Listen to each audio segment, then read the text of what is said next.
Welcome to Phuket and welcome to our quick guide, a tour about how to get the best out of your stay.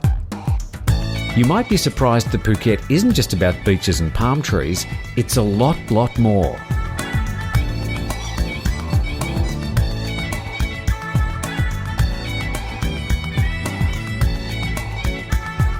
The island can be broken up into a few zones.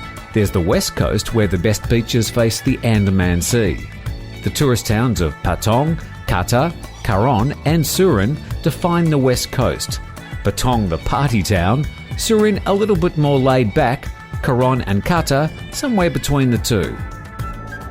North and south along the west coast the beaches can be a little quieter, and right up north you can even find a stretch of sand all to yourself. On the east coast is the commercial hub of Phuket town. Here you'll find lots of eclectic shops and some really good food at cheaper prices than the west coast. It's where many of the locals live, so you can expect an authentic Thai experience if you visit. North of Phuket town there are smaller residential towns, many of the island's nature reserves and some of the world's most spectacular views over Phang Nga Bay. South of Phuket town are the towns of Chalong and Rawai, popular with the island's expats. A visit to Patong followed by a visit to Phuket town is a good example of how diverse the island of Phuket really is. Although much of Phuket appears to be heavily populated, in truth most of the island is still mountainous jungle.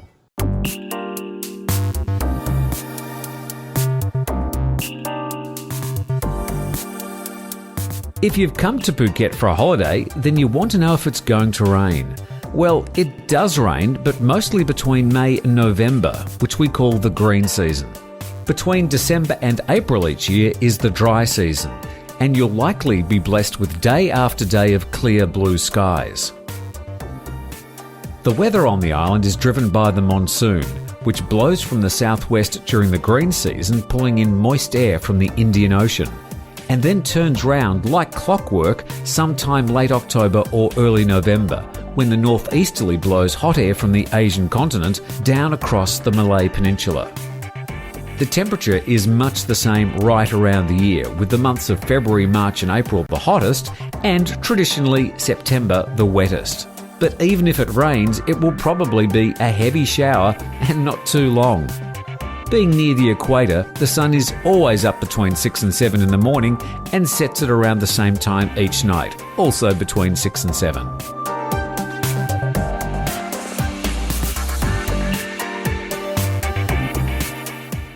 Thai people are very easy to get along with, but a few basic courtesies will get you a long way with the locals.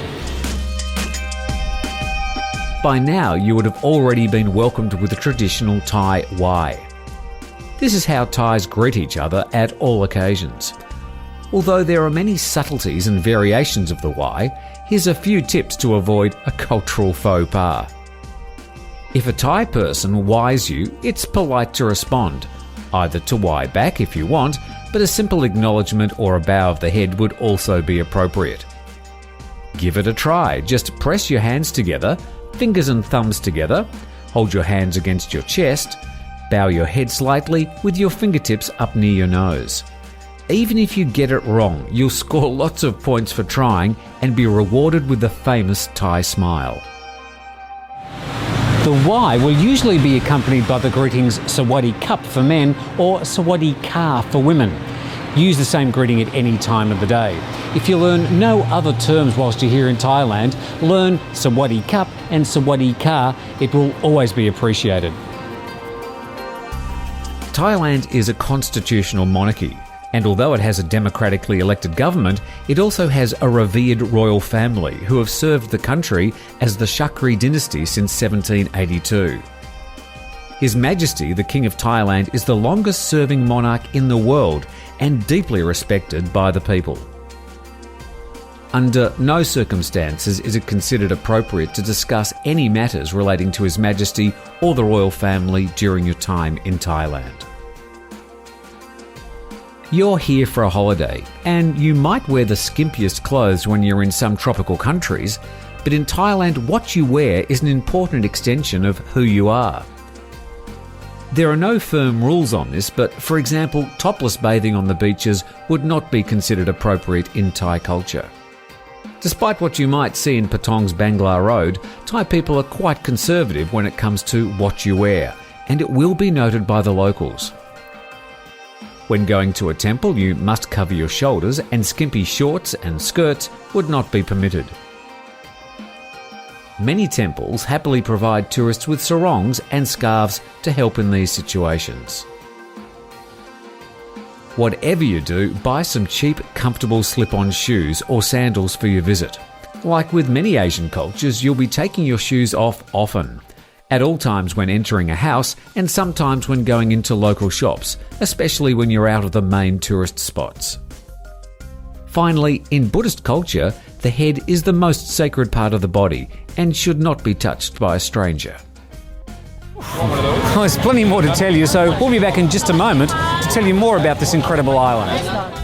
Including how to save money with phone calls during a holiday, some great tips to find the best food, getting around the island, a bit of safety information, and most importantly, shopping and where to find those bargains.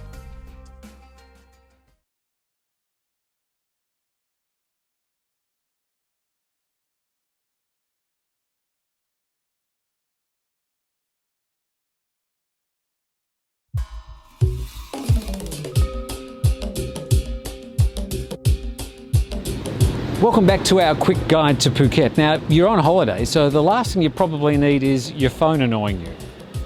On the other hand, you might need to keep in contact, send some fantastic holiday pics back home, or use your Facebook account. Either way, it's going to be a lot less expensive if you get a local SIM card. They're readily available at any convenience store or at telephone kiosks in major shopping centres. You can top them up with credit just as easily, and if you find all those numbers bewildering, the shopkeepers will always help you. The island has multiple carriers, providing up to a 3G level of service, but the signal strengths around the island are usually very good, despite the many hills in the way.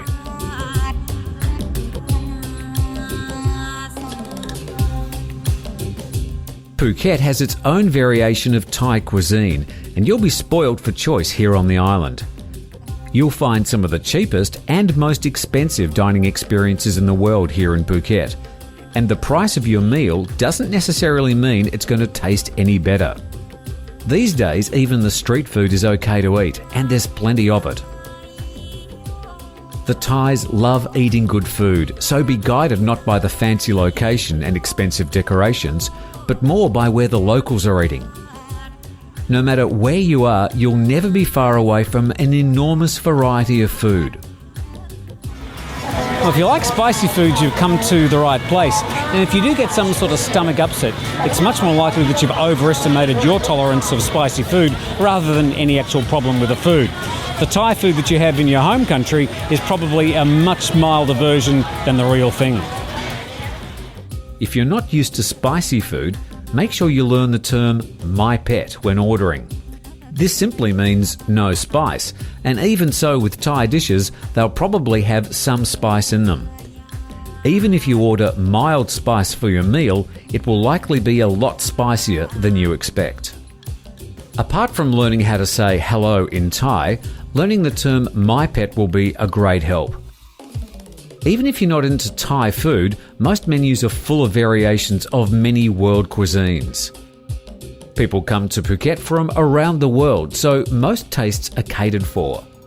A lot of restaurants will even have the menu in a few languages as well. There's so much fantastic food in Phuket, so be adventurous and experience one of the great world cuisines, prepared and served with love by the locals.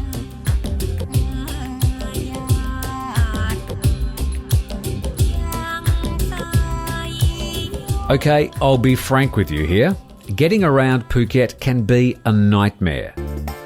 The popularity of the island and the growth in tourism hasn't been matched with the infrastructure to cope with all the visitors.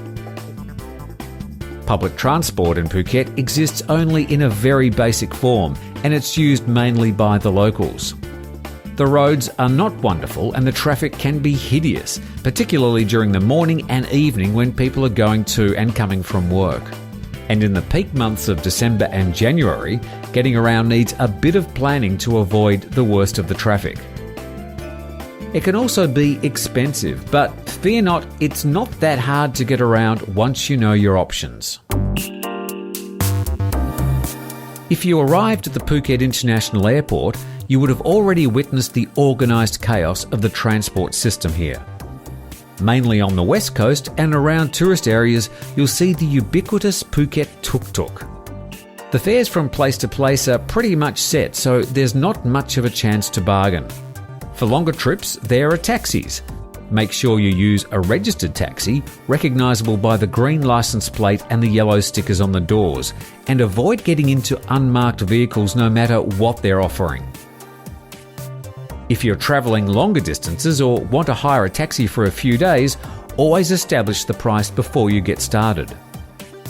It can be quite reasonable to have your own driver for a longer period. They'll know their way around the island and probably have a few local stories to keep you amused. If you have your international driver's license, then you can also hire a car or motorbike. There is plenty to see around the island and it's easy to find your way with a map. Even if you get lost, the locals will be pretty happy to point you in the right direction. When it comes to driving, it might appear that there are no road rules. Well, there are, but the best advice is to go with the flow. Merge with the traffic rather than waiting for vehicles to stop and let you in. They probably won't. You really need an extra pair of eyes for the island's traffic, as it literally comes at you from all directions. A red traffic light doesn't necessarily mean that all the traffic's going to stop. And don't be completely surprised if a motorbike is driving down the wrong side of the road. It does happen. Remember, you are sharing the road with cars, vans, trucks and motorcycles, and lots of them. After all that, you'd expect Thai traffic to be pretty noisy with everyone tooting their horn. Well, the opposite is true, and things like road rage and impatient drivers venting their anger on their car horns is pretty rare in Thailand. If you are driving a motorcycle, you must wear a helmet by law. And if you're going to enjoy a good night out and have a few drinks, get a taxi or tuk-tuk back to your accommodation.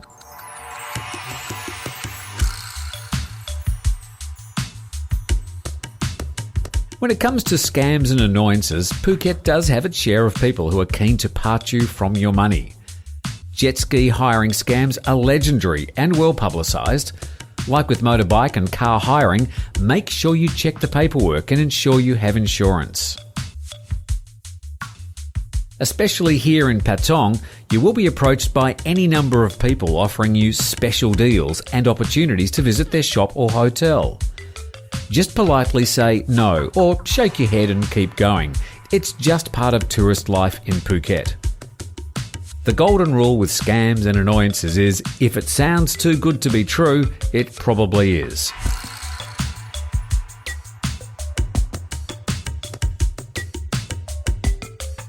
Phuket, like the rest of Thailand, is a relatively safe place to travel, and most of the time tourists get into any trouble, it's usually self-inflicted or from some sort of misunderstanding or overindulgence.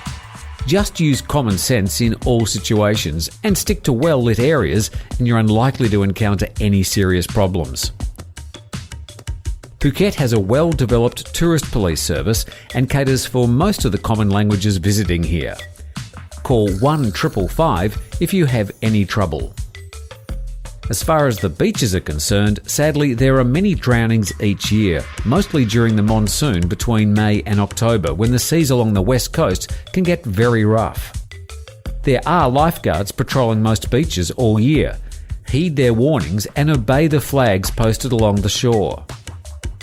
A red flag means that it's not safe to swim in that area. Swim between the yellow and red flag. That's where lifeguards will be patrolling. When it comes to drinking water, the best thing is to stick with the bottled water, provided by most hotels and available at just about any convenience store on any corner. It's cheap, it's safe, and it's important to stay hydrated in the tropical heat. Anytime you're out and about, you'll also notice many street dogs, locally called soy dogs. These are stray dogs that live on the streets of Thailand, and the lucky ones are cared for by local shopkeepers and strangers. It's very rare to hear of a soy dog attack. In most cases, the dogs are almost oblivious to humans and traffic. But no matter how much you like dogs, it's probably wise not to try and pat them. And for cat lovers, yes, there's also lots of soy cats, usually smaller than a lot of other breeds. Although, of course, not officially the Siamese cat breed, in a country that used to be called Siam, these are indeed real Siamese cats.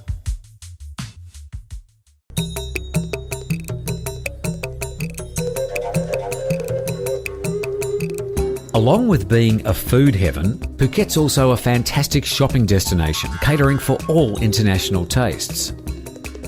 You won't find many bargains at the world-class shopping centres, but you'll find an excellent array of modern shops and theatres with many international brands, all in air-conditioned comfort. But to find the bargains, you're going to have to get your shopping shoes on and get out and about with the locals. There are plenty of markets to choose from. The ones in the tourist areas catering more for visitors, and the range of goods may be not as interesting as some of the more local markets away from Patong, Kata and Karon. Some of the markets in Phuket town, and even the weekend night market nearby, will have you mixing it with the locals with much better opportunities to find a bargain. There are no hard and fast rules to bargaining, but the main thing is to keep a smile on your face at all times. If there's a price on the item, then there's not a lot of room to move. If there's no price, then it's on with the game. It's not a competition to find a winner. You're after a win-win situation. Have a look around the other shops first to compare prices. Once you start bargaining for an item, it's usually expected that you're going to buy something. And remember that the shop owners are just trying to make a living too.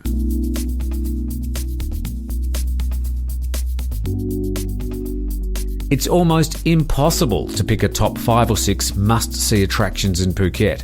It depends on your personal taste, where you're staying, the weather and the time you have available. And even if you're staying in the tourist hub of Patong, please get out and explore other parts of the island during your stay. Phang Nga Bay to the north of the island is one of the world's most beautiful locations, and there are many trips every day of the year, with tours most likely picking you up and delivering you back to your accommodation. The southern end of the island, Nai Han Beach, Cape Promtep, the hills above Kata Noi and some of the smaller beaches is very beautiful and easy to get around by car or motorbike. When it comes to eating, just take a walk and see where the locals are having their meals. Don't be afraid to go into smaller roadside restaurants. Even if it doesn't look very fancy, I can guarantee that the food will be just as good and a lot less expensive than some of the tourist areas. Although Koh Phi Phi is the most famous of the islands off Phuket, there are many other beautiful islands to visit, with a variety of activities including world-class diving for all levels. A lot of the island is about beach life, but if you're looking for a bit of local culture, take a ride into Old Phuket town in the centre of what they now call Phuket City. Here you'll see a lot of original Sino-Portuguese architecture dating back to the days when Phuket was a major trading hub and a centre for the local tin mining industry. Some of it is beautifully renovated, and there's an ongoing program to bring these grand old buildings back to life as a unique tourist attraction. Here you'll find all sorts of funky new cafes, fabric shops, little boutique hotels, and a lot of locals going about their daily life, away from the beaches and away from the busier west coast. Finally, you just have to go to one of the many live nightly shows on the island. From the uber-spectacular Phuket Fantasy and Siam Niramit shows to the famous Simon Cabaret, Simon Star and Aphrodite shows, where they promise you'll see the most beautiful girls in Asia. It's a bit of a surprise. All the shows are suitable for the family. Your hotel can help you make a booking.